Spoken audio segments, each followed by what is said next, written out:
Okay, so the playoffs in the NFL are coming up, and to me, there's a certain amount of teams that, in my opinion, might not make the playoffs. Playoffs? Yes, playoffs. Anyway. What the heck was that? I don't know. So, You know what that was? playoffs. The first team that I'm thinking about, I mean, they're getting on a winning streak, but how about the New York Jets? Playoffs? Yes, the playoffs. I don't know what's so hard to comprehend about that. I don't agree with it either. What's this guy's problem? I don't know. I think maybe another team might be the Dallas Cowboys. Don't talk about it. Playoffs? You kidding me?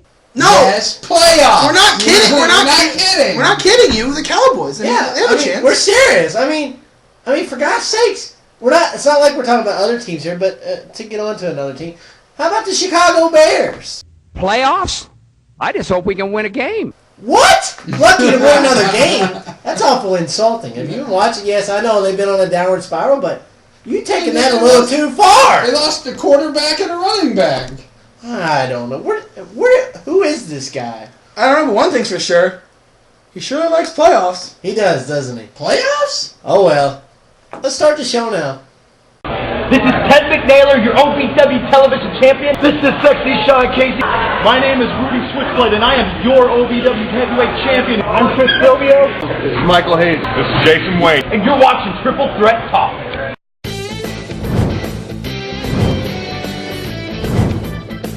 And welcome everyone to yet another exciting edition of Triple Threat Talk, episode 28.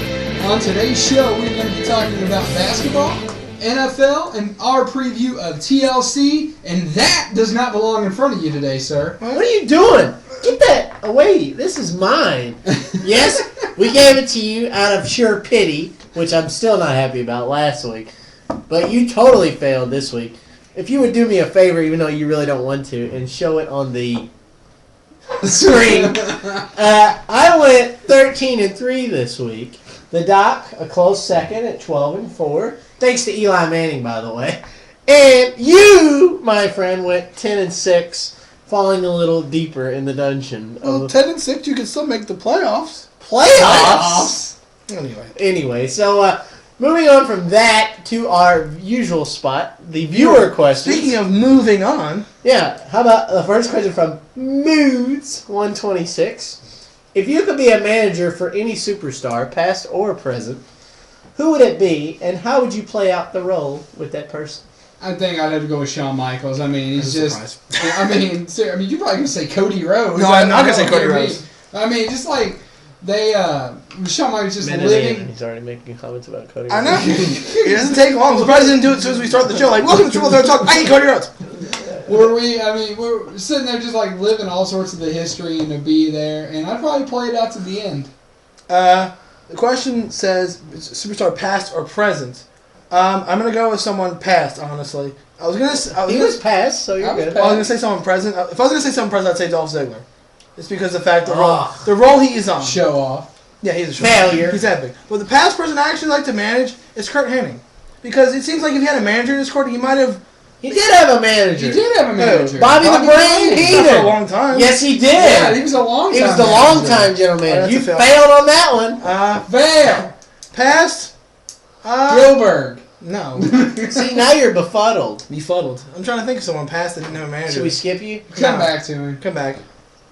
Are you sure? Yeah, maybe we shouldn't answer the question. I mean, if you're not prepared, we should cancel the show. I mean, what kind of go ahead. show preparation do you have? I'll think of something. Go. Oh, my God. Anyway. I would have to say that if I could be a manager for any superstar, past or present, I would say it would have to be Sting. And the reason why is of his persona, the way it was personified. Not to my knowledge did he ever have a manager. Did he ever have a manager? Not that I can think of. I can think of. But it would be great to work with somebody like that. And how would I play it out? Well, I think I would make Sting a little more villainous than he was. He always seemed to want to play on the role of the good side. I think I would get into his dark side of character and kind of open him up, and I think he'd be even more awesome than what he was. Actually, now that I think about it, I actually took some time to think. I actually managed Steve Blackman. Man. Because, like, you know, obviously the guy was very skilled in the ring, but I think it'd just be, first of all, I'd be enjoyed just to watch the guy in the ring. And how I'd play it out, I'd have him use more of his mixed martial arts background in the matches to beat some of his opponents. So. All right.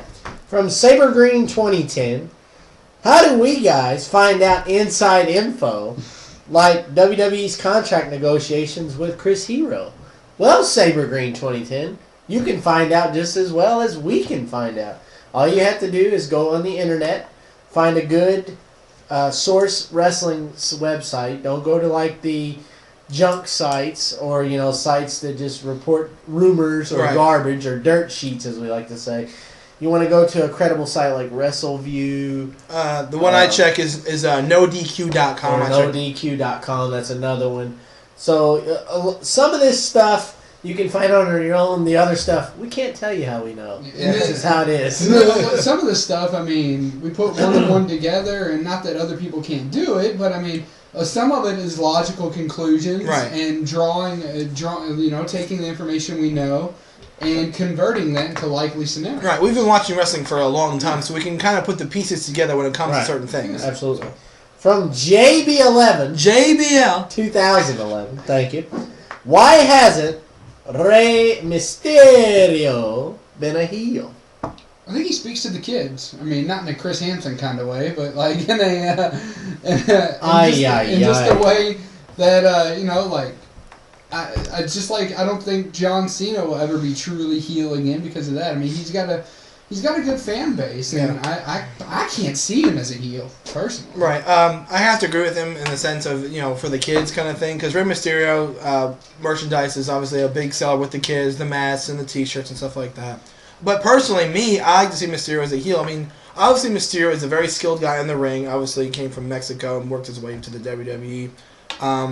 But it's just his character is so boring to me, and if he was a heel, it'd be more interesting. But again, to the Doctor's credit, turning him heel would obviously drop sales for the kids, and to WWE that's very important. The sales of their merchandise for Rey Mysterio fans. Absolutely, I totally agree with both of them. They couldn't have said it any better myself. So, is this the only pay-per-view event? Speaking of tables, ladders, and chairs, that John Cena will not be in the main event.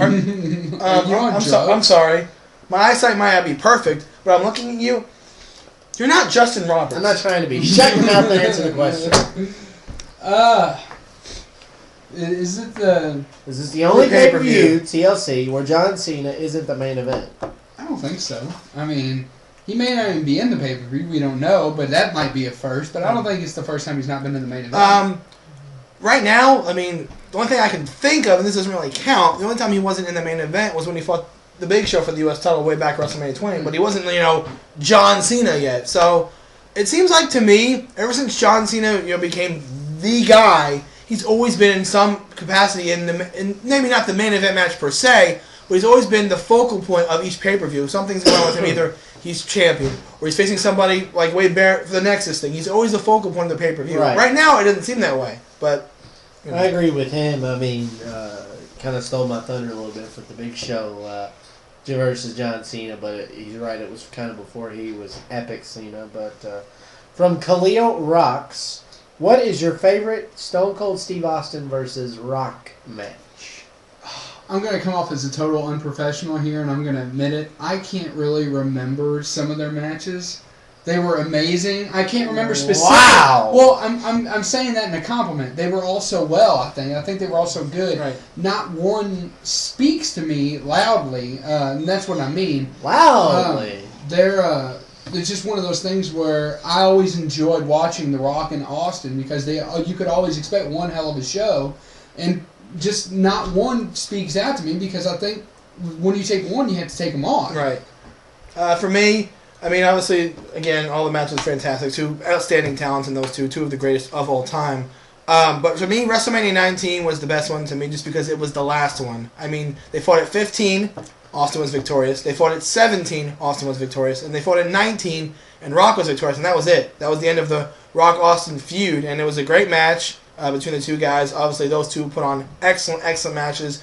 Great in the ring, great storyline stuff between the two of those guys. But to me, 19 was the greatest because it was the last one and closed the chapter on an epic, so your word, their epic storyline.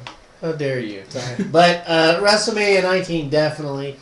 I mean, we saw like 3 or 4 rock bottoms, 2 or 3 stunners. I mean, you saw it all. They pulled out all the stops. And the closing chapter of that was definitely the most exciting chapter. Absolutely.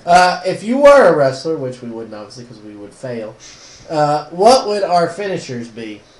I think we've addressed this before. Well, just it again, I guess. Like I said last time, I used to have a little move when we were all kids and we did the neighborhood wrestling. It was the Uncle Choke Slam. It was like Del Wilkes' old Uncle Slam, but you put him up and slam him down with your forearm, and that was that. Oh, I'm sorry. Shut up. I think I answered this again last time we had this question, but great questions from you, Clear Rocks, new viewer. Really appreciate the questions. Probably my move would be like a powerbomb type of thing. That's always the kind of move I gravitated towards. I created myself in wrestling games, so that's kind of move I wanted to do, like a powerbomb or something like that. And I didn't realize we had answered this question, but it's still a good question. And I would have to go with my express delivery, which is kind of a form of a power slam / power bomb / rock bottom all rolled in the water. / all sorts of things that aren't physically possible. Oh, it's physically possible. I'll show you right now. I'll show you right now if you like, but I don't want to break the table. Anyway. But, anyway, from Against All Odds 20, in a match. Oh, God. Who would win? Chris Hero versus Kurt Angle. Hey, what's your least favorite vegetable? For me, it's a squash, and I think it'd be Kurt Angle. Whoa! So bad. That was so bad. Oh, that was so bad. Laid an egg right on the table.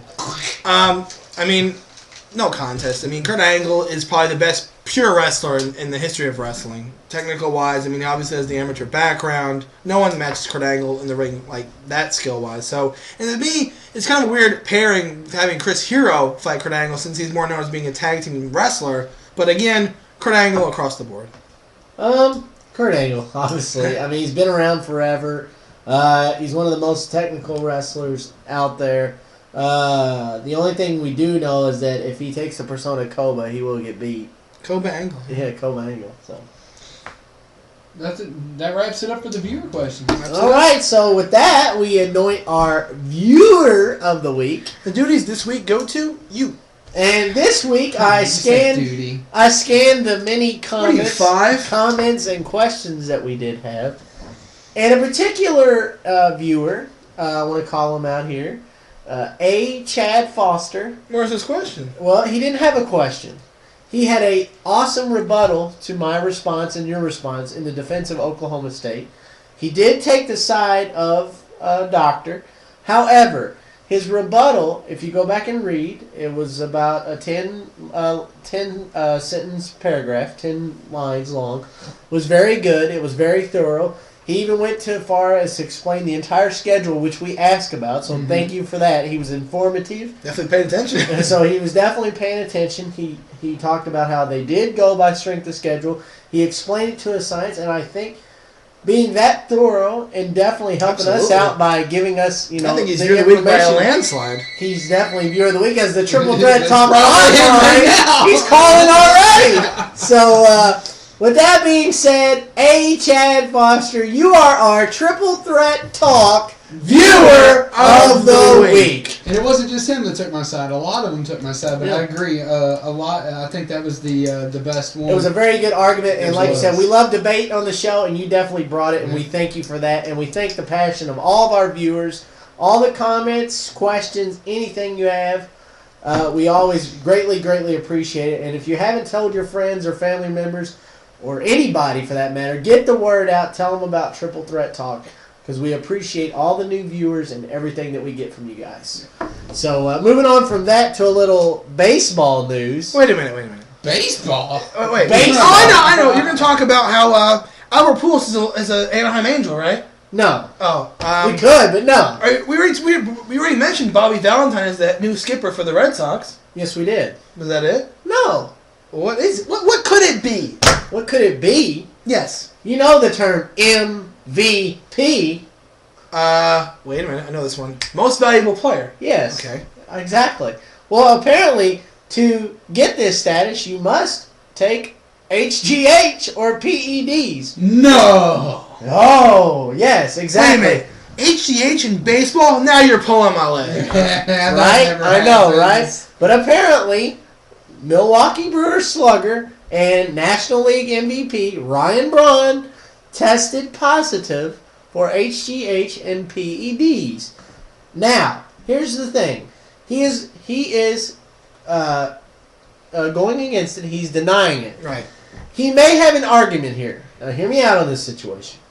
When he tested positive, the test was abnormal because it said he was 4 times the legal limit allowed by baseball. 4 times. That was something never been seen before. And I've heard him in discussions say, well, because of this, he may get exonerated. And, okay, if he doesn't get exonerated, he may get his suspension reduced to 25 games, or he may have to serve the full sentence. Now, the problem I have with all this is this, okay? If he is guilty, because we don't know yet, it has to be totally, he gets his fair due process. Do you not take away his MVP? And why I say that is, if you won't allow Rafael Palmeiro or Mark McGuire in the Hall of Fame because of steroids, and it's voted by the same people, the baseball writers vote in the Hall of Fame and they vote the MVP, shouldn't Ryan Braun be stripped of his MVP award? Well, I completely think so. I mean, I think Barry Bonds should be stripped. I mean, of everything he's been given too. I mean, it's just total bias when it comes down to certain players. It seems like, and I think he ought to be stripped. With me, it's tough to tell because with HGH and as you said PEDs, whatever, performance enhancing drugs. If you didn't know what that was, really, it's tough to tell with this stuff because. Again, Ryan Braun did it, and then they found it afterwards, so I don't know if they're going to take it away or not. And then again, to your argument about Barry Bonds, I always say this to people, and they always argue with me about it because, he took steroids, didn't deserve the home run record. But to me, my opinion is, it still takes talent to hit the ball. Is my opinion of it. Doesn't matter when you've got it doesn't. It's like hitting with a corked bat for God's sake. Exactly. I know, but I'm just saying. We didn't talk about Sammy Sosa. It still takes talent to physically hit the ball. Again, the steroids that Barry Bonds allegedly used, yes, that does help it go a bit further, but it still takes talent to hit the baseball. It takes talent to hit the ball, but without the steroids, you're looking at maybe a whole lot of doubles and a few triples instead of all that home runs. Absolutely. I totally agree. But, again, like I say, keyword here is should. They should take away the MVP from Ryan Braun, but they will not do it. No. They just don't do that. And the thing... It's a shame about baseball. Baseball is obviously, everyone says, America's pastime, one of the longest running sports in America's history, but the game is tarnished because every time someone's getting a home run record, boom, HGH, boom, steroids, boom, performance-enhancing drugs. It's like, what player is left? What player is left that is clean out there? Everyone's like, oh, it's going to be A-Rod. He got caught with it. Mm-hmm. It's what player is clean anymore? You can't trust anybody in the league anymore. It's ridiculous that in baseball... No matter what happens, eventually somebody's taking something. Right, absolutely. So, and to touch on those few big signings this past week, Albert Pujols did sign with the California Angels of Anaheim, of Los Angeles. Angels of Anaheim. Yeah. Like 16 names. And Jose Reyes went to the Florida Marlins. Also a big pickup by the Angels of Anaheim was C.J. Wilson. He was signed as well. So I think the Angels have catapulted themselves to front runners for the World Series. Absolutely. What a contract, by the way. So moving on from MVP to RG3. And you're like, what is that? Well, Robert Griffin III, your 2011 Heisman Trophy winner. He speaks to me personally because the guy's a nerd. I mean, he's an action hero. He's an action hero guru. He had the Superman socks. The next day in his interviews, he had Elmo socks on, so that would speak to you. That would speak to you. But I mean, wait, where are my Elmo socks? I mean, I like the guy. He's a nice guy. I wanted Trent Richardson to win, but RG3 definitely. He's a very nice guy. Comes from a strong family background of military history. Both of his parents sergeants in the Army. And I definitely think that we have a great representative this year in football for the Heisman. He finished about 200 some odd votes above Andrew Luck. He has the same playing style as somebody else we know. Some guy named Tebow, I think. I think. Hold on, let me. Is that his name? I think. Isn't it Tim Tebow? Timothy Tebow. Yes. Yeah, okay. So, congrats to Robert Griffin III. I thought Andrew Luck would have won. He pulled it out. First guy ever in Baylor football history to win the Heisman. So, congratulations to him. Now we look forward to the 34 bowls, and the only one that makes it really matters. I mean, once we sort through the MeineckeCarCare.com net 4 glasses and the Windex.com bowls, the Fight Hunger Bowl, the Hallmark wrapping paper bowl. Yeah, the basket weaving bowl. Yeah, the Charmin toilet paper roll, the Depends bowl. It gets a little. Well, and don't forget about maybe another popular bowl that might be the end of the NFL, the St. Louis Rams and the Indianapolis Colts, the toilet bowl. You know what we should do? We should petition next year that one of the bowls be named the Triple Threat Talk Toilet Bowl. I like it. I think that should be a name The of the bowl two next worst year. teams in Division I. Play It's embarrassing. in a special bowl. The Triple Threat Talk Toilet Bowl. So wait, is the winner or is the loser the winner? If you win the toilet bowl? So, moving on from that, we had a upset in college basketball. We did. But there's some other things that happen. You gotta savor it a little bit. So let's let them taste on it, because a few other things happen in basketball. Baseball? We gotta get to it. You already got to baseball. I wanted to start at the top. Right. I know you don't want to talk about it. No, I'm fine with talking about it, because I think it was bad coaching there. Postmaster. Yes. Give me an F. An F. Give me an O. Give me an O. Give me a U. U. Give me an L. L. What does that spell? Foul. Foul. Why did you not foul? So the University of Kentucky Wildcats fall to Indiana at Bloomington, which is a tough place to play. Epic game. 73-72 the final on that one. To the buzzer. A couple things about this game shocked me.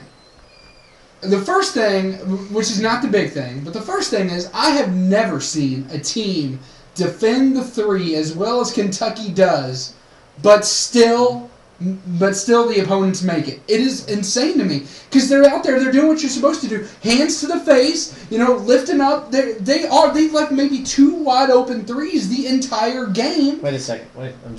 What's that? Oh, apparently Christian Wofford just hit another. The North Carolina and IU both had maybe 2 open threes, but they made a combined 16 threes against the Wildcats. I've never seen this happen. Well, the play at the end of the game. The play at the end of the game. All right, so here's what happened. 5.6 seconds left on the clock.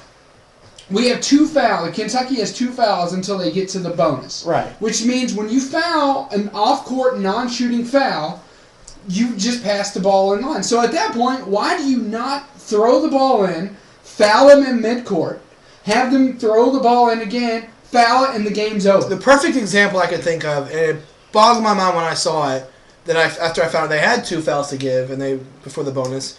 Before they dished it out to the guy at the 3-point line, he made the shot to end up winning the game.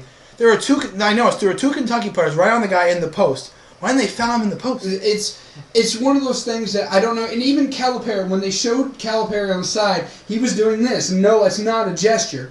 He was doing this. That means, why didn't you foul? He was like. At first, I didn't think Cal called for the foul. At first, I thought they said maybe play the odds. But going back on the replay, he definitely asked, why didn't they foul? And I don't know. This is going to be on Unsolved Mysteries. I don't know why you don't foul that. Okay. I do know one thing that's come out of this game. That apparently, if your name is Christian, you kill the cats. That's joking for Christian Leitner, for those of you that don't know. Christian Leitner, Christian Wofford. So, but going on then to other news, obviously that's not the top story. We will hit the top story last, because that's just insane.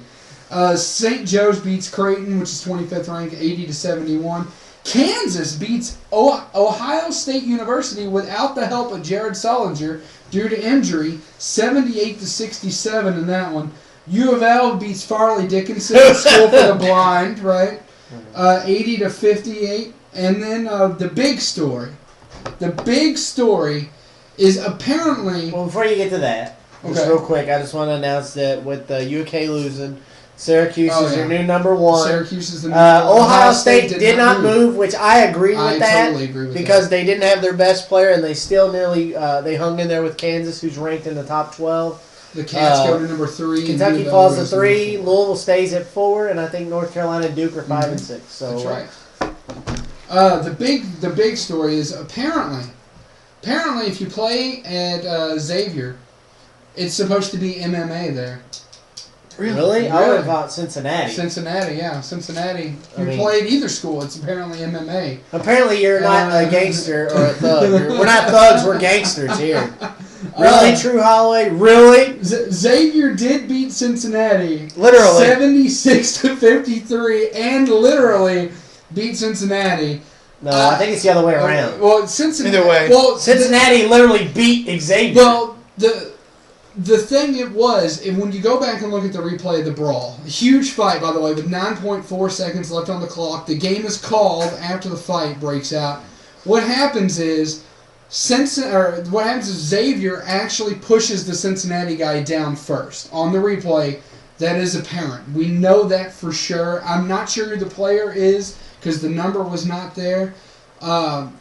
What happens after that is Yancey Gates comes up and punches Xavier's freeze in the face. And then Holiday comes around. Holloway, thank you. And throws down Yancey Gates, which results in 6-game suspensions for the both of them.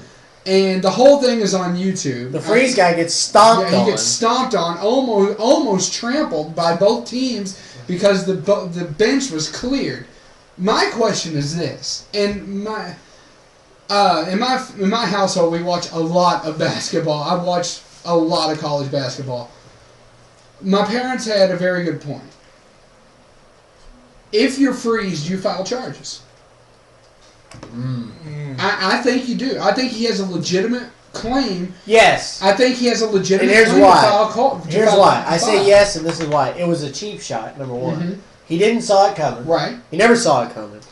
And that's assault. It is. It is assault. I don't care where you are. I realize that Yancey Gates and Cincinnati might have been, how would you say, might have been provoked. Mm-hmm. But sure. Freeze was not involved in that provocation. Yeah, Freeze was not involved. And to get just cold-cocked, about looked like Mike Tyson just laying out mere you there. Mm-hmm. It was bad. It was really bad. And then to get stomped on by that other guy after he's laying there on the floor bleeding.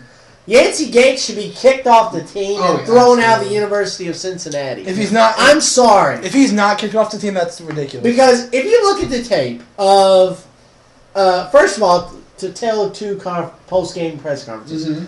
Mick Cronin laid down like the law, basically. The way he talked, you would have thought, okay, these guys are probably going to be kicked off the team, blah, blah, blah. He gave the hard-nosed line. But then, when you release the suspensions, they only get 6 games. No, that's a failure. Now let's go to the other part, Xavier. Hello, Xavier, you have to have a better sports information director than that. Really? At what point do you think it's okay for you to say, well, if we grew up grew up, you put our hands in our face, we're going to get up on you. What? We zipped them up. We're not thugs, we're gangsters. Really? Oh my God, that was a fail that could be worse than the Jerry Sandusky interview. I mean, that was just terrible. It was awful. Who says that? You gotta be better prepared than that. You know, these are just young adults. They're gonna speak their mind. You need to get in their ear beforehand. And instead of allowing them to come on national television and say what he said, is just, to me, it was a failure by Xavier for not stepping in beforehand. I don't even think the players should have been allowed to speak. I don't think they should have. They should have maybe referred to the head coaches, exactly. And that's it. I think that's probably the best to do. But I definitely think Freeze has a very good case because that is assault. I don't care. In the NFL, you know, they kind of let fists fly like that a little because they're professional. These guys, as you said, are young adults. He definitely has a case for gang-style beating and assault. Well, even what you're saying about the NFL, I don't think I've ever seen a beat down in the NFL like that. Anyway, so that's true. So. Absolutely. Although we did get close this weekend, and we'll cover that. We did get close to that. So, I crazy stuff in college basketball. What do you guys definitely. think? Tell us what you guys think about the situation.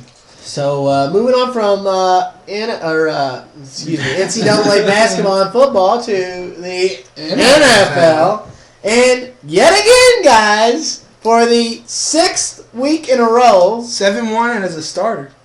still played out of his mind. Just to run a stat by you. 18 for 24 for 200 plus yards and a TD in the fourth quarter in overtime.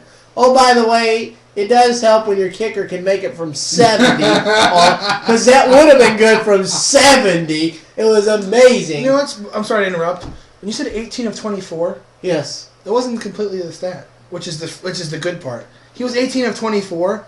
Before that, he was 3 of 16. 15. 3 of 315. 350 because he was 1 for every 5 you threw. Right.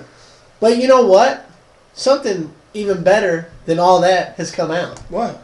Well, just take a look. This kid is a gamer. He's a baller. He's a playmaker and a shot caller.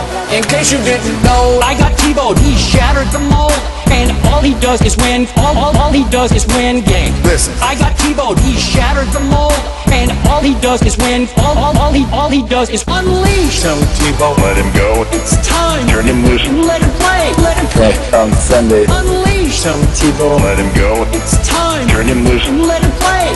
I'm going to church Sunday. Run, pass, option, I think that's my game.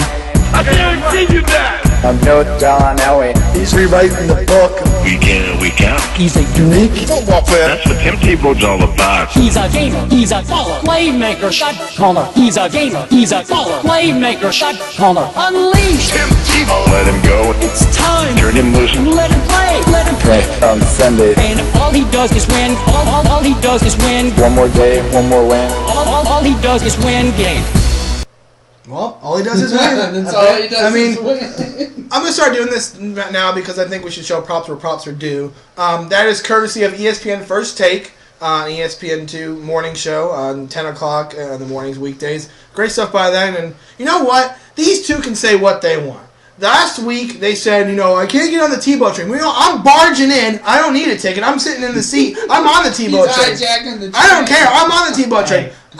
I guess we're going to have to pull out the semi-automatic weapons. I was telling him off We there. mean business. I was telling him off there. Get your finger out of my face. I was telling him off there. We answered a question a couple weeks back. Someone said, what would be your dream Super Bowl matchup? And I think I said the Ravens and the Cowboys. I changed that completely. Dream matchup, I'd say the two biggest stories in the NFL right now, the undefeated Packers against the Denver Tebows. What the heck was that for? Is he I done? think he's done. Oh my God. Shut your face. I'm praising Tim Tebow. Yeah, now, yet again. Get to the back of the line. Get to the back of the line. I don't care if you try to hijack the train or not. We have left you in the dust, I'm my still friend. on it. I'm on it. You are not on no train. The only train you are is the train backwards going the other way. Because, as you can see, the conductor of that train, Skip Bayless, in that video, which, by the way, props to him because he's always said that Tim Tebow is epic. And, of course, me and the doc have said he's epic. And you, my friend, want to be a late bloomer? Whoa. I've been with him since, about 5 weeks ago. See? That still wasn't from the beginning. Yeah, we were from the I was only 2 games behind. Ooh. So, hey, jump on board when it mattered, my friend. So, Tim Tebow, Matt Prater, and the Denver defense come back from 10-0 down in the final 5 minutes to beat the Bears, but Okay, go ahead. it wasn't without help. Call it what you want. I heard a guy at the bar I was at watching the game even say it was divine intervention, but no, it wasn't divine intervention. This is not Angel in the Outfield. This is not a Disney movie. Where's Danny Glover? Where's Tony Danza? Oh, he's with Elton John. But anyway. So, Marion Barber. Okay, you have 100 yards this way and this way. You don't have 100 yards this way to this way. And by the way, if you go over here and there's a line here, guess what? You can't go out that You're not supposed to do that when you're trying to run the clock out. Yeah, running the clock out in that game was key for them. You go out of bounds, it stops the clock. It stopped the clock and it stopped the Bears. So the Bears cough up the ball next because they had to punt it away. Tebow drives him down because he did. He drove him down. Matt Prater hit a 800-yard field goal. It would have been good. 59 yards. It would have been good from 80, I think, almost. It was crazy how much leg he had. So you go into overtime. And in overtime, the Bears get the ball first. Marion Barber shakes loose. It looks like he's going. He's going for a touchdown. Oh, wait. He fumbles the ball. So not once did Marion Barber screw up, but twice he screws up. Coughs the ball up. Tebow marches him down in the field goal range again. 51-yarder. Matt Prater, 51-yarder. It's up and it's good. And everyone Tebows. The one thing I'll say about this game that's kind of disgusting me is that nothing about Tebow. Nothing. You should never say the word disgusting about Tim Tebow. I'm not talking about Tim Tebow. I'm talking about the Bears. And here's why. Even though playoffs? Yeah, they're gonna make the playoffs, the Broncos.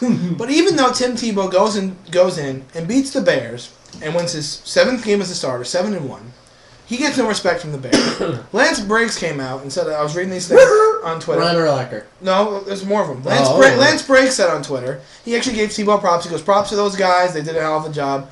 Julius Pepper said he wasn't impressed, which... Because he got made a fool of. Well, it's his opinion, that's fine. But Ryan Urlacher, completely out of line, saying, Tim Tebow, he's a pretty good quarterback. No, I'm sorry, pretty good running back. Like, here's the thing, okay? Your team is struggling. I get that. Your quarterback's not that good. Your running back's kind of falling apart. But don't give her props where props are due. The guy's winning. Epic. Winning. The guy beats you, and you don't give him props. That's poor sportsmanship, in my opinion. Brian Urlacher, I mean... It probably reflects on him, and I've got him on my fantasy team, Brian Urlacher, because we have individual defense players. I think it reflects poorly on Brian Urlacher on more ladies than one, because if he's a running back, guess what the linebacker's job is? Get the running back. So if you think he's a pretty good running back, then that reflects poorly on you, my friend. So moving on from that, we have the Arizona Fighting Fitzgeralds. Yep. Really? They beat the Cardinals, but I made a... Really? They beat the Niners. They beat the How the Cardinals Niners. beat themselves? I made a very good point, and to anyone that saw that game, I'm gonna belittle our viewers here. Just a little bit. If you do not think the 49ers did, in fact, get screwed in that game, you do not know the game of football. Postmaster even said... Postmaster agreed with me, but he did throw out a counterpoint. We should have been up 3 touchdowns. Exactly. That doesn't matter, though, in this case. Let him I'm talk. just saying, if I'm not going to even say what San Francisco fails code, because that's when we do the pick'ems, okay? If the San Francisco 49ers are supposed to be this elite team, if they want to be known as one of the better teams in the NFC, you have to shut down the Cardinals. You have to shut down the Cardinals, but here's the thing is, everybody is allowed one bad game. No, they're not. Not this late in the season. Not this late in the season, but when you've already clinched your division, that's one thing. That's completely different. And Alex Smith looked He god-awful. looked terrible. He looked like the old Alex Smith. But here's the thing. In case you did not see that game, there was a brilliant, and I mean brilliant, fake field goal that was thrown in for a touchdown. And this year, since all scoring plays are reviewed, they went to the booth to try to review it. And what's the year, by the way? What year are we in? 2011? Yeah. Okay. Last time I checked. Yeah. The replay equipment is unavailable for replay, so replay a 4th down. Really? Really? If I'm the NFL League, I have to seriously consider suspension of these officials at this game, and that's not even biased. That's 100% accurate, because if you cannot replay it, why was the play being replayed on television? Yeah, that's the issue. I have to agree with him on that point. If you're going to make this new rule, as they did for this season, they're going to replay every score, and it's not available. You don't just take it away from them. That's completely ridiculous. So you somehow find a way to get the replay equipment going. As he said, we're in 2011, not 1955. Okay. You get the replay equipment working and show the replay so you can make the rule right that you made earlier in the season that they're going to review every scoring play. And it was clearly attempted. There was no reason to even review it. The receiver runs straight out into the end zone, catches the touchdown. He caught the Cardinals off guard. That's a good play. Nothing against... And the 49ers are stripped of a touchdown that, in this time around, would have in fact given them the game. I'm sorry, I got to count the 49ers as a winner on that game. I have to. I know it didn't technically go down like that, but that was a screw job. That was pathetic, and the league should be ashamed of themselves. Now you know how Seattle feels. Well, it's uncalled for. There have been 2 teams that have had scores taken away that would have cost them the game this year. Dallas and San Francisco. Those are the only 2 teams where it has hurt them and cost them a game. It is ridiculous and pathetic. Well, I know the NFL didn't cost them this game, but the Cincinnati Bengals cost herself a game. I mean, hey. By the way, T.J. Yates. I was saying props to T.J. Yates. Apparently it doesn't matter who's the quarterback for the Texans because, like Tim Tebow, all they do is win. And yet again, they're down 9 with 5 minutes to go. They go down, kick a field goal. They cut it to 6.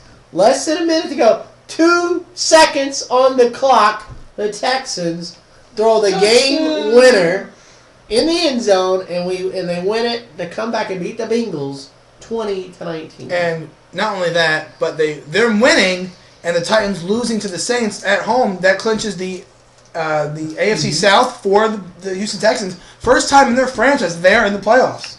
The Jags crushed the Bucks 41-14. Wow, what a walk that was. What is wrong with the Bucks? I don't know. I'm not so sure something is wrong with them as much as they can't get their act together all at once. I mean, LeGarrette Blount, he's an elite running back one day. No, it ain't Jacksonville. And he's a run-of-the-mill running back the other day. Who would have thought Maurice Jones-Drew, the law firm, to get 4 touchdowns in one game? I mean, he is probably the best running back in the AFC. I would totally have to. Well, Ray Rice, behind Ray Rice. Yeah. But the Cowboys yet again lose on a field goal play. Blocked. And that was something else you and I talked about. This whole timeout before a field goal thing. Every team in the league. This is not biased. Tom Coughlin did. Every team in the league has been burned by this. Yes, every single team. I don't like it. This is not biased. I don't like it either. It's stupid. At what point is, and like I told him last year, there was a timeout called after the snap, and they honored it. Let's get this rule together, guys. Seriously, you cannot go around just costing teams 3 points in the clutch. Yeah. So moving on from that, before we move to pick'ems for this week, the Steelers beat the Browns, and you think, okay, yeah, that's nothing unusual, but there was a little bit of some unnecessary roughness going on. There's a lot of unnecessary roughness. And what I mean by that is James Harrison. And if you haven't seen the clip, check it out. I'm sure it's on YouTube or ESPN.com. James Harrison, helmet to hit on Colt McCoy. He is suspended for this week's game against San Francisco. Yeah, 1 game. But here's what I don't like. I don't even care about the suspension, nor do I care how length the suspension. Football's football. I know a helmet-to-helmet hit is bad. What I don't like is the Cleveland Browns coaching staff and medical staff. Is they never administered a concussion test on Colt McCoy because Colt McCoy said, check my hand. Because if you look at the replay, McCoy put his hand up here, and when they collided helmets, he immediately said, check my hand. I don't care what the player says. They sent him back out there. He shouldn't have been back out there to begin with. So I am more mad at the Browns coaching staff and medical staff for not following through with NFL policy over James Harrison's hit, because we all know he has a history of doing this. This is not the first time. This is not the first time. So we're used to seeing it. So, so what? It happens. I realize that. He's a repeat offender. He does it. It's a fail on the coaching staff by the Browns. But you can also rebut that and say it's the fail on the Steelers for sending Big Ben out there after he sprained his ankle. Yeah. I mean, you shouldn't be able to play for a sprain because that can lead to a break. Anybody can tell you that. The thing I didn't get is you're playing the Browns, okay? You don't need Roethlisberger in there to win, so rest him until if you put him out there, okay? Like as you said, he hurt his ankle. You risk him going out there with the hurt ankle, possibly getting hurt worse, and blowing your chances of having him later in the season. And there are 3 linebackers in the league that are notorious notorious for sniffing out injuries and honing in. They play one of them next week, Patrick Willis. The other two, Brian Urlacher, and the other one is Ray Lewis. You don't let any player that a linebacker is going to come into contact Big Ben with. may not even play this week. Well, so. it's possible that he may not play, and it's a good thing he's not because he may have a broken leg if he went in there against Patrick Willis. Yeah. I mean, it's just ridiculous. And for yet another week, I have to show and I have to mention my utter distaste, disdain, and displeasure for everybody in Heinz Field booing that call. Steelers fans at Heinz Field. Like I said, I know decent Steelers fans. I play cards with them. It's just the atmosphere inside Heinz Field that makes people, I guess, demonic and stupid. I'm assuming. Because how do you boo an intentional helmet-to-helmet call and then boo the unsportsmanlike conduct call?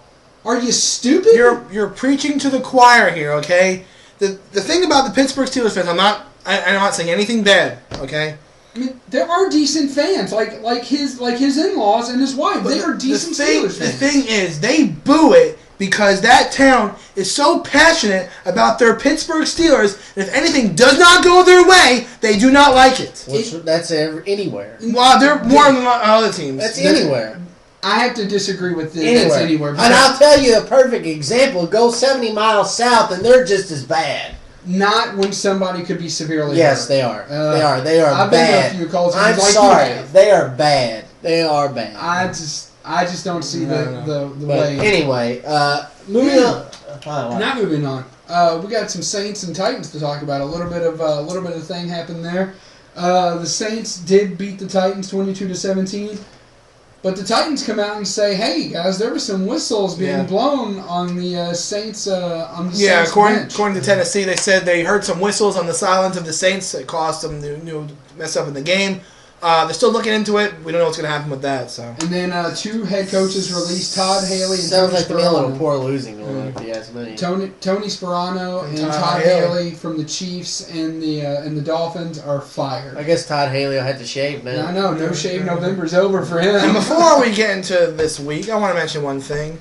Did you grab your Skittles last night, boys? Did you grab the Skittles? I didn't really care. No, I didn't really care because if you know, it was the 6th worst watched Monday night game in history. Rated. But here's the thing. All being said, I watched the game last night. I had better things to watch called Raw. Yeah. I watched it too. But great play by DeVaris Jackson. He played really well. Marshawn Lynch, beast mode, played ridiculously. Just amazing. His talent he is. And this guy, undrafted wide receiver Doug Baldwin, played out of his mind last night. Great stuff by him. He blocked a punt, led to a touchdown. He caught another touchdown from Jackson. Great stuff from Seattle. Technically, they are not out of the playoff race yet. They're still in it statistically, but it's a great transition for them. They started 2-6 beginning of the year. Now they're 6-7. Still technically have a chance in the playoffs, and they're going strong. And I'm happy about the way the team is going. So. Let's get the pick. Oh, you're done. I'm sorry. I thought he was putting me to sleep over here. All right, Skittles! If you look at the... Great. Thank you. Big B, you're now at 129-79 after going 10-6 last week. Doctor, you're 138-70 after going 12-4. And myself came to game, and I went 13-3 and moved 137-71. So since you're still top dino, that honor of first pick still goes to you. So with that, we'll kick it off with the Jacksonville Jaguars rolling into the Georgia Dome to take on the Atlanta Falcons. I just don't see how the Falcons don't win this one. Jacksonville, they may have put a wallop on the Bucks, but they ain't gonna do that to the Falcons. I take Atlanta. I picked the Dirty Birds. The Dallas Field Goal Fails go on the road to take on the Tampa Bay Buccaneers. Cowboys. The Cowboys need this game. They're 7-6 on the cusp of being eliminated from the playoffs, or a very tough chance of them making the playoffs. I'm picking the Cowboys, but they desperately need to win this one. Picking the Cowboys as well. The Cincinnati Bengals go on the road to a team that's very bad. The St. Louis Rams. I got to take Cincinnati. Oh, God. I mean, how pathetic did the Lambs look last night? I mean, oh. So you're going to be a lamb? I'm going to be a lamb and pick the Bungles. Oh, fail. I'm going to not be a lamb, and I'm going to go with the Bungles. The Green Bay Epics go on the road to the now Romeo Cornell-coached Kansas City Chumps. I don't care who the coach is. The Packers win this game. This could be the wallop of the week. I mean, we didn't mention last week that the Jets just completely demolished the Chumps. See what they did to the Raiders, who are actually a decent team? Oh, I feel bad for the Chumps. Packers. The Carolina I picked the Packers as well. The Carolina Cam Newtons go on the road to Reliant Stadium to take on the Houston Mexicans. This is going to be a high-scoring game because Carolina has a weak run defense, and Houston, thank you. Houston has a decent secondary, but Cam Newton has been picking holes apart. The winner's going to be Houston, but it is going to be a high-scoring game. The thing we didn't mention also is Carolina gave us all a scare last week. We all picked Atlanta, and Carolina for a little while they looked like they were going to close the door. Well, they didn't. Houston wins this game. They got to be hyped up, making the playoffs for the first time in their franchise. They're at home. I take Houston. I take Houston. The New Orleans, when the Saints go marching in, go on the road to take on the Minnesota Pirates. Saints. This is going to be another wall. Another one for me. They could be playing in Minnesota. They could be playing on the moon. No, you didn't say it right. Come on now. Oh, sorry. They could be playing in Minnesota. They could be playing on the moon. On the moon. I take the Saints. The Vikings are just completely pathetic. I'll take the Saints as well. And now moving on from that, the Seattle Sea Fails go on the road to Soldier Field to take on the Caleb Haney-led Chicago Black Bears. I haven't said this a lot this year or this season, but I'm going to have to go with the Seahawks. Yeah, baby! Because of the depleted staff of the Bears. I got 3 reasons why the Seahawks are going to win. Beast mode, beast mode, beast mode. That's only one. You just repeated yourself 3 times. Do you have a stuttering problem? You might want to get that checked. I know a doctor. All right. I pick Seattle as well. The Washington Gingers go on the road to MetLife to take on the Eli Manning, which I'm the only one to pick that game. Thank you very much. Last week. Led New York Football Gargantuans. I don't care who they play in this scenario. The Giants win. I mean, again, don't laugh. I mean, the Redskins gave the Patriots a tough game this past week. Because the Patriots don't play defense. Exactly. That's true. But, I mean, like I said before, Dallas needs to win this game because the Giants are going to win theirs. I picked the Giants. All right. And possibly, I picked the Giants as well. I mean, were you surprised? I already picked the Giants, see? But anyway. I had the first pick. Anyway, neither here nor there. The Tennessee Two Steps go on the road to the Big Drum in Indianapolis to take on the Indianapolis Dolts. I know, it's tough. It is. Currently, when this show went on the air, the point spread is Tennessee by 6.5. However, did you see Matt Hasselbeck play last week? They had to go back to Jake Locker. No, because Matt Hasselbeck got hurt. He got hurt, but still, Jake Locker is a great quarterback. That just puts me in a conundrum here. Because David Orlovsky and the Colts, Dan Orlovsky and the Colts are very healthy. They could potentially win this game, and I'm going to make Postmaster's Day. I'm picking the Colts. Whoa! Wowzer! I'm sticking by my gut. I told you at the beginning of the year with the football special, until Peyton Manning comes back, they will not win a game. Newsflash, Peyton Manning is not back. They lose this one as well. Oh, my God. Oh. Do you want to keep that thing or not? What? I think you will be keeping if he says the Colts. I mean... May I remind you, the Colts have 0 wins. It doesn't matter. That matters a lot. You never know what Chris Johnson is going to show up. He's been showing up lately. Yeah, lately, but And whoa, Jake Locker did somehow almost come back against the Saints too. The Colts also have one big strength. They are like the Ravens and the Niners. Not as effective, but when it comes to stopping the run, they do it well. Oh, this game has got me all kinds of tore up. Do I pick the team that's over? God, I so want to agree with Doctor, but yet part of me wants to agree with Big B.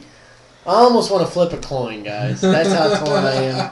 So, you know what? That's what I'm going to do. Oh, my God. The first ever triple threat. I'm flipping the coin because I can't decide on my own. Do you have a coin? Yes, I do. I'm pulling it out right now. I'm flipping a coin. And That's whatever for your favorite. I'm not going to tell you all. Okay. I'm just going to keep it to myself. All right. And when I turn it up, and what happens, happens. Because I'm that torn, I can't decide. So, Fail. and do that again. Good coin flip. I'm going to do that again. Dead air. Dead air! Oh, there we go.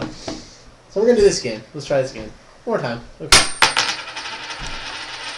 And landing on tails, that means Tennessee. All right. Good one. So, Here's your quarterback. thank you.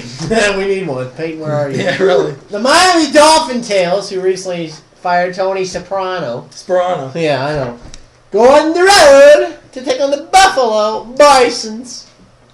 This is a tough one. This is a tough one. It's not that tough. The Dolphins have been playing well with the exception of last week, and the Bills have been playing kind of a downward spiral. I say just because they're at home, I'm going with the Bills. Who did Miami play last week? They played The Eagles. The Eagles. And the Eagles won. Yes.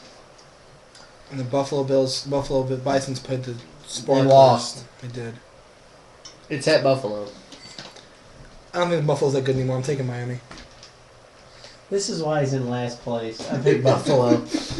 Neither here nor there. The Detroit Cowardly Lions, with the return of Ndamukong Suh off Ndamukong Boo. suspension, go on the road to the Oakland Carson Palmers. The Oakland Raiders. I got to take the Lions.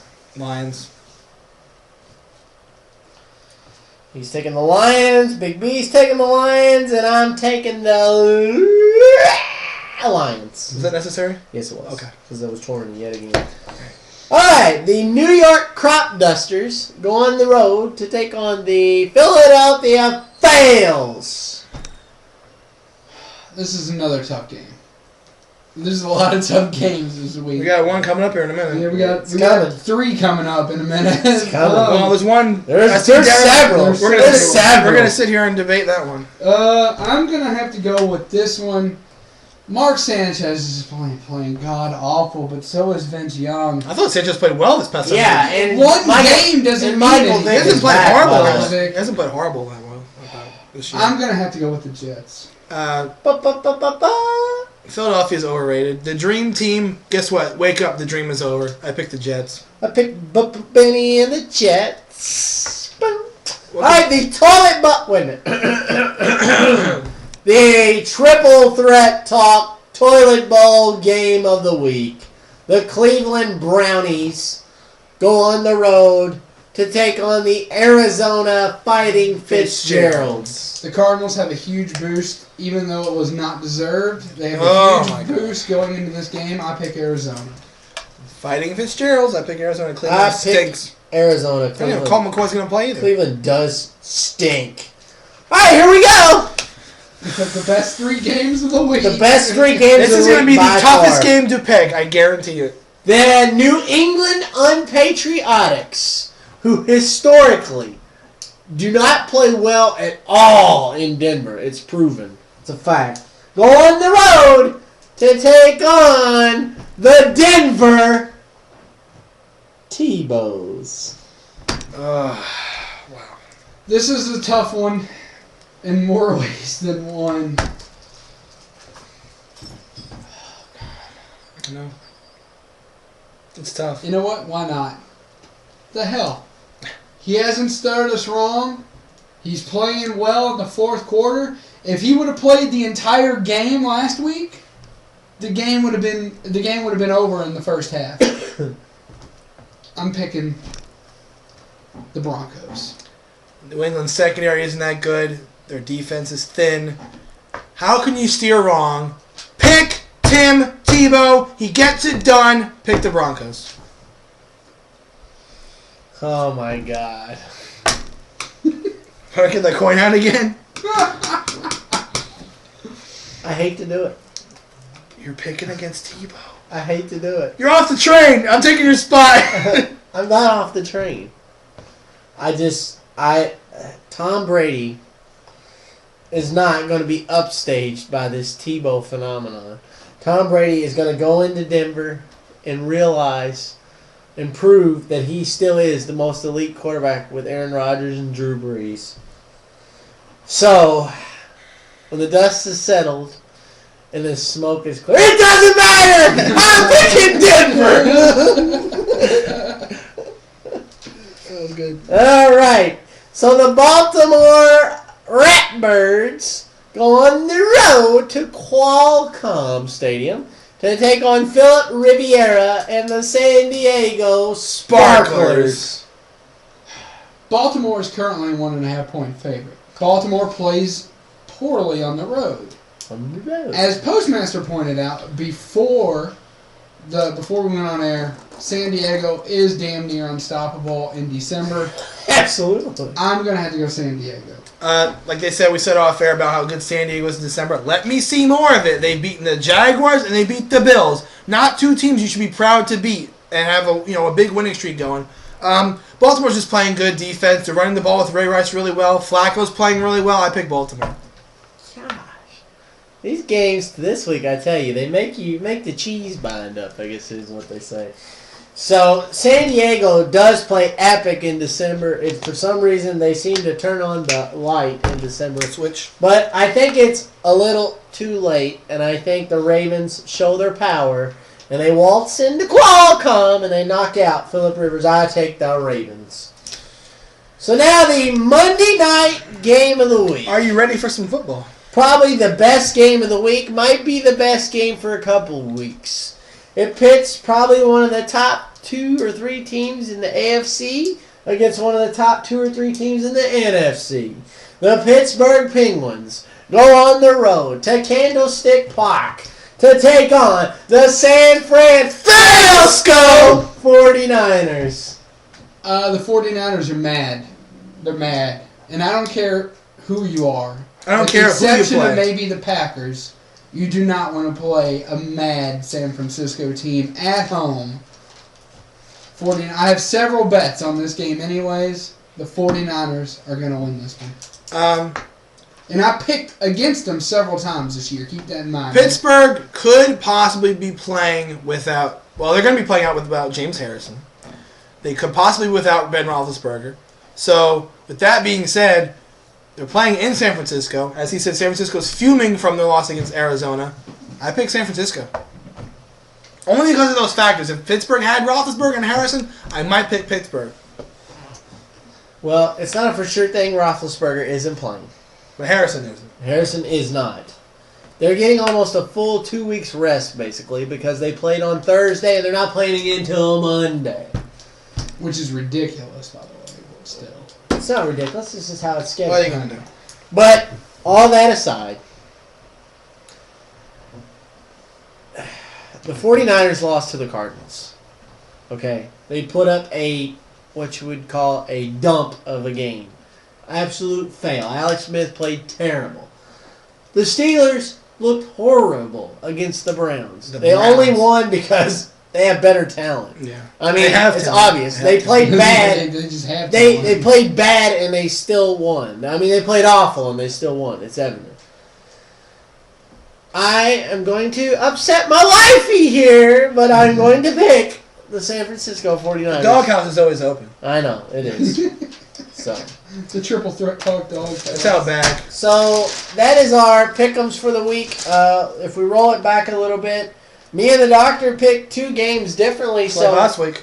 he could easily take a 3-game lead. We could split, and it could still be a 1-game. I could win both games and have a 1-game lead. And you, my friend, could gain ground as well. We shall see. We shall see. So, moving on from that. To wrestling, and again, like we do every week, it's on the beginning of the show, our new interview for this week. So let's take a look at the interview for this week with OVW. Take a look.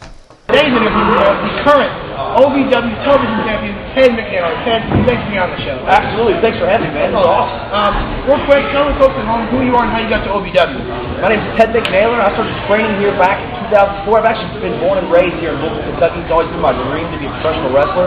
I was prepared to move wherever I needed to move to be a wrestler, but it just so happened that OVW was the best place to learn how to wrestle, and so I didn't have to go anywhere. So that was pretty nice, actually. And last week, if you didn't see the TV tapings, go to ovwrestling.com and go check it out there. You actually won the television title over your partner, Adam Revolver. I mean, how does he feel about that? Are you still partners, or what's going on? Absolutely. In fact, our team is stronger than it's ever been. You know, brothers fight all the time. You know, when they make up, you know, they go out, they have a beer or whatever you have, and they're better partners or better brothers because of it. Because of this, I think that we're going to be a better team. Obviously, he's upset. He wanted to keep the championship. You know, down the line, we weren't happy to give him a rematch. And, you know, I think down the line, we're going to be Southern Texas champions. And again, with regards to Adam Revolver, what he did basically, when he was the television champion, he signed his own opponents that weren't really up to par with, I think, the television title at OVW. So are you going to do the same thing, or are you going to take on all comers for that television title? No, brother. I think it's my opportunity to set an example for the kids, for the people at home that sit here and watch wrestling and want to see some sportsmanship. What Adam did was wrong. I knew it was wrong, and ultimately, you know, I felt like it was my duty to teach him a lesson. I hate to say it like that, but I feel like he learned from it. I feel like we both learned from it, and I think us as a team and the people of the Davis Arena are going to see a lot better television matches because of what happened. All right, once again, I want to thank OVW. Each and every week we get to interview these guys, and we just love it because at the end of the day, we're still fans. We love interviewing these guys, getting to know them on a more of a personal level. So if you didn't check out the show past week of OVW, I'll run through it. Adam Revolver had to fight his own tag team partner for the TV title. Mm-hmm. And he ended up losing the TV title to his own partner. So now, last Saturday Night Showdown, Shiloh Jones and Smooth Johnny Spade won the tag team titles. Mm-hmm. And now Adam Revolver lost his TV title. So now he has no belts. He went from having 2 belts to 0. To no belts. And then the main event, which for me, I loved it. Oh, before you get to that. Oh, go ahead. We had a women's title match. Taylor Hendricks Motorsports, as we like to jokingly say around here, took on Lady JoJo in a sort of a rematch, I guess you could say. Kind of a short match, but Taylor Hendricks was victorious, and she did retain her OVW women's title. And the main event was a no disqualification match. Frank Miller, or Trailer Park Trash, whatever you want to call him, made the main event match between Rudy Switchblade and Jason Wayne for the OVW heavyweight title. But the big X factor was Christian Miscagni was banned from ringside. So and I told you that would happen. So now you figure Switchblade's going to lose. He doesn't have his backup to help him like he needs usually, as you see sometimes. But Miscagni, like he says, he thinks 10 steps ahead, had an insurance policy. Marcus Anthony comes out, F5s Jason Wayne. Switchblade picks up the win, retains the OVW heavyweight title. Now, wasn't it last week on this very show I stated that Frank Miller, a.k.a. Trailer Park Trash, would make a match where if Rudy Switchblade got disqualified, he would lose the title. He didn't quite make that match, but he did make an ODQ match. So hats off to him. And it played in Switchblade's favor. So. So we'll see what happens. So again, this week, go on ovwrestling.com. Their shows are uploaded Saturdays now. You can go to ovwrestling.com. Obviously, check our Facebook page, facebook.com/triplethreattalk. I post a link there as well. And again, if you live in the Louisville area, you can check out channel 138 WKYI at 1 o'clock on Saturdays, and also airs at 9 o'clock. So with that, we move on to the Slammy Awards. Really? Yeah, I know. we'll only cover it a bit because we got to get to our TLC preview. So, but we did have the What Just Happened, Did That Just Happen award went to Jim Ross for his breakdancing with Michael Cole. I was hoping you would skip that. Well, the only reason I did it is because that was probably the worst opening segment in Monday Night Raw history. It was pretty bad. You know, I'm sorry, JR. I'm sorry you had to be a part of that. I'm sorry WWE did that. That was a fail. Usually you want to kick her off with a bang.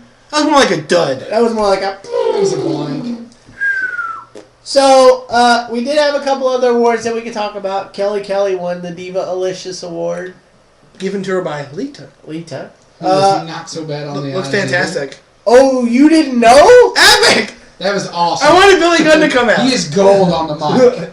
Road Dogg come out to introduce the Pipe Bomb Award. He put on some weight though. Road Dogg CM Punk, of course. And he had a awesome He did. John Laurinaitis kind of like I did stick. I did post the video on our Facebook page, again, facebook.com/triplethreattalk. Hilarious stuff. Hilarious. All I was thinking, and I went nuts because we were on the phone when this happened. I went nuts because The Touch by Stan Bush, for those of you that don't know, is in the 1986 original Transformers animated movie. So I was mentally picturing Optimus Prime running over like every Decepticon in the book, and at the end I was like thinking, "Arise, Rodimus Prime." It was a nerd meltdown for me. Well, that was hilarious. I couldn't stop laughing at that. Seeing Johnny Ace with his skateboard and all that stuff. So to skip right to the Superstar of the Year award, it went to none other than CM Punk.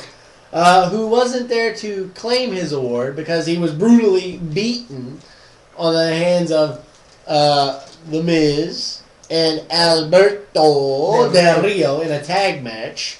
So John Laurinaitis, of course, took the opportunity. I accept this on his behalf. I accept the award on his behalf. So the main event of the evening. Wait. What? You skipped something. What did I skip? Yeah, they were for most trending superstar. Oh, yeah, that's right. Again, these two will go blah, blah, blah, blah, blah. But 4-man match between Daniel Bryan, Cody Rhodes, Zack Ryder, and Dolph Ziggler.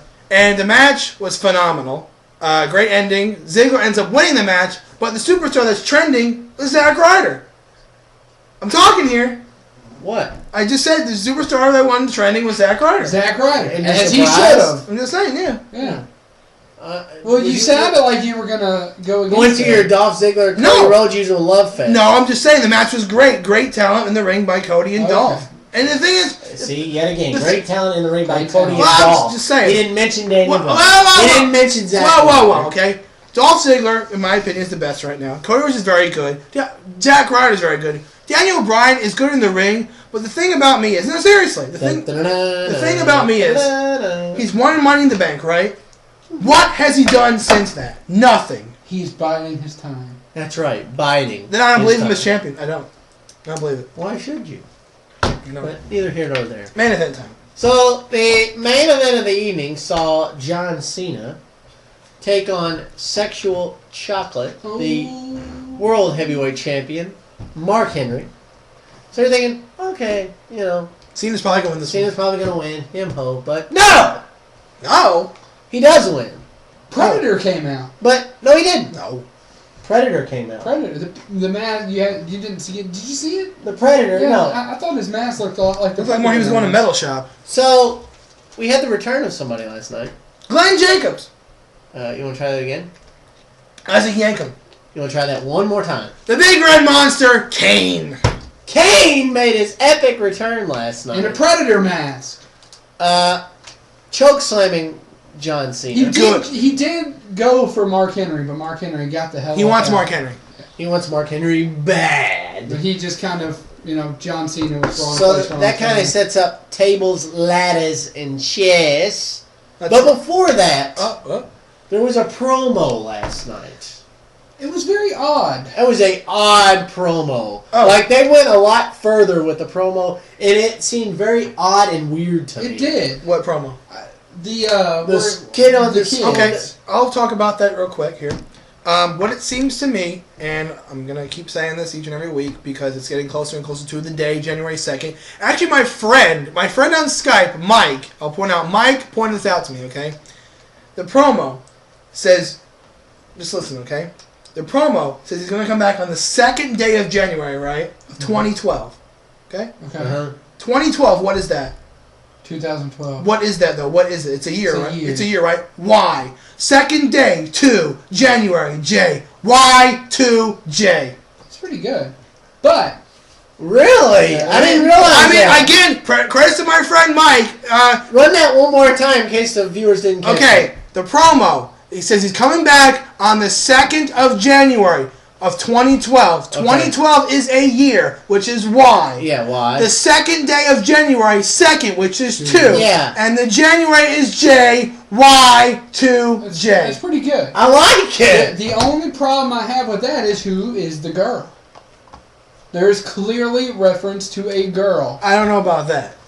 Well, But again, I don't know what they're going to do with Chris Jericho coming WrestleMania time. There's a rumor going around, again, I checked NoDQ.com, that he's going to be in the Royal Rumble as well. So we'll see what goes with that. I like that theory, though. Like I said, the only problem I have with it is it does not explain the girl. Right. all right, so we'll move on to our tables, ladders, and chairs pick'ems. Pick'ems. Now, last month, at the last pay-per-view, Survivor Series, he did something he's never done. He beat us at pick'ems. It's ridiculous. So I guess Undefeated, mind you. I guess we'll see what happens, and we'll start sort of at the bottom. The United States title match. Dolph Ziggler puts the United States title on the line against woo, You know it. Zack Ryder. I just don't see how Zack Ryder doesn't win this match. Again, like I said, I think Dolph Ziggler is going to win the Royal Rumble and challenge the World Heavyweight Championship because I think CM Punk might face Chris Jericho at WrestleMania. So the pieces I said are locking into place. Zack Ryder finally gets his hands on the U.S. title. Thank you. Zack Ryder wins. The Intercontinental title is on the line. The champion, Cody Rhodes, takes on five-time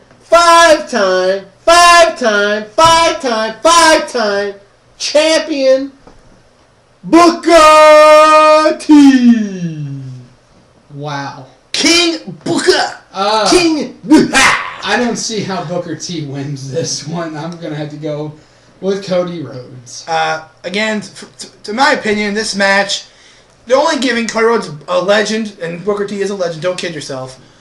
Giving him Booker T at TLC just to build Cody Rhodes up, I don't really see a logical point to give Booker T the Intercontinental title. If it wasn't for the title, I could go either way with this one. But since it's for the title, I gotta pick Cody Rhodes. I'm going Cody Rhodes as well.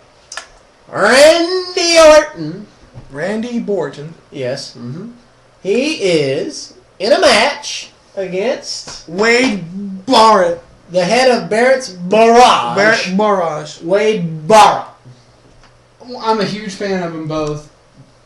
Part of me wants to say that they're going to stick to the normal plan where, someone's going to win a couple, which would obviously point to Randy Orton to win this match. Right. I don't think that's going to happen. I think Wade Barrett has done too good a job playing mind games. They're building this perfectly. They're obviously wanting Wade Barrett to take the next step, and by doing that, by having Wade Barrett win this match, they successfully do that. What they hinted at about a week or two, last week, not the same as the week before, it could possibly be a tables match. Mm-hmm. They hinted at that. So if it's a tables match, I like the chances to Wade Barrett. Again, this is the same situation I think Cody Rhodes is in. I think they're giving Randy Orton to Wade Barrett just to build Wade Barrett up. So I'd pick Wade Barrett. I pick Wade Barrett as well. So moving on from that. We're all even so far. Yeah. The Sledgehammer Ladder Match. And is there even a doubt, really? Triple H versus Kevin Nash. I mean, come on. Triple H. Again, the idea of the sledgehammer ladder match just kind of befuddles me because couldn't they just go underneath the ring and get a sledgehammer? But that's neither here nor there. I pick Triple H. Triple H is going to be back. He's going to be mad. He's going to be furious at his former best friend, Kevin Nash, Diesel, Oz, Vinny Vegas, Shredder, whatever you want to call him. I pick Triple H. Triple H in a wash. The chairs match for the World Heavyweight Championship. Suicide Watch continues. Big B will be on... The third straight pay-per-view they are fighting each other for this belt. So that means Big Show's probably going to win? I think so. I got to pick Big Show. Mm-hmm. All I have to say is, via con Dios, I picked the Big Show. Oh my. I guess it'll be double talk with me and the doctor next week. Tag team talk here. So the main event of the evening, what should be the main event, because it is a TLC match at the TLC pay-per-view. The WWE title is on the line as your champion, the best in the world, Mr. Pipe Bomb Award winner and Superstar of the Year Award winner, CM Punk, defends his title against Alberto Del Rio and The Miz. Awesome. Awful. Wow. I gotta go with CM Punk. He's on a roll. Again, I don't see a point of giving the belt to Del Rio. I don't think he's going to headline WrestleMania. And I don't think The Miz is going to headline WrestleMania for a second straight year either. I got to go with CM Punk. It's clobbering time. It's clobbering time, and all Punk pick the is same. going to win. So either we're going to go undefeated or winless. It's either going to be really good or really bad. So So, bad. what's really bad is this week's Idiot of the Week. Drum roll, please. Alright, so who's the Idiot of the Week this week? Well, I'm torn. I think we're all a little torn. So, I'll tell you what. Just to make it right, and since we were all torn and we were all kind of like, yeah, I want him. Oh, I want this person. Doc's going to start, and we're going to have our own personal. I think yours and mine Idiot of might be the the same, though. I'm a diehard UK fan. Really? I always have I been. didn't know. I always will. You guys have to admit, I'm very unbiased about it on the show. Extremely unbiased about it. Except the 49ers. Well, the 49ers did get screwed. Oh my God. That's neither here nor there. Please continue. My Idiot of the Week goes to... I thought it was Anthony Davis, but now that I'm thinking about it, it's whoever did not foul Christian Walford in the IU-UK game. It was either Davis or Kid Gilchrist. I can't remember. It's not coming to me. My two intuition points to Anthony Davis. How do you not foul in that situation? 2 fouls to give to get to the bonus. We covered it earlier. That's my Idiot of the Week. I'm not going to go back into it. It'll just be redundant. That's my Idiot of the Week. My Idiot of the Week has to be Marion Barber. My Idiot of the Week as well is Marion Barber. Now, here's the thing. I want to name him Idiot of the Week, but I want to thank him for being Idiot of the Week. Because you kept the Tebow train rolling down the tracks, Yes, my did. friend. Not only does he go out of bounds in the late stages of the fourth quarter to stop the clock and give Denver a chance to get the ball back to kick the game-time field goal, he's rumbling and stumbling and rumbling down the field to get the game winner in overtime, and whoop! He gets the ball stripped and fumbles. Denver recovers, Booyah. kicks the game winner. Marion Barber, thank you very much for giving the Broncos yet another win and proving once again that Tim Tebow is epic. So those are our Idiots of the Week. So, with that being said, do we have anything else, guys, that you think we need to talk about? I don't have a Anything wild card. big in the television land that happening this week? Well, this past Sunday, the end of Warwick Empire Season 2, a very controversial ending if you did watch. I'm not going to say any spoilers, but very good controversial ending. Coming up next week, the end of Terra Nova Season 1, 2-hour finale, definitely very good. And also another TV thing, this airs on Thursday, so if you didn't see it Tuesday, it re-airs on Saturday on NBC. It's Tribute to the Troops. It's always a great thing to see the WWE give back to the troops and perform for them, so that's interesting to watch as well. And we are on Ghost Protocol Countdown. Mission Impossible Ghost Protocol. I think we're going to go see that together. You obviously... I'm going to go see it as well. I can't wait. I've been wound up to see that. So, one more thing before we go that I forgot to mention in the early stages of Sports Talk.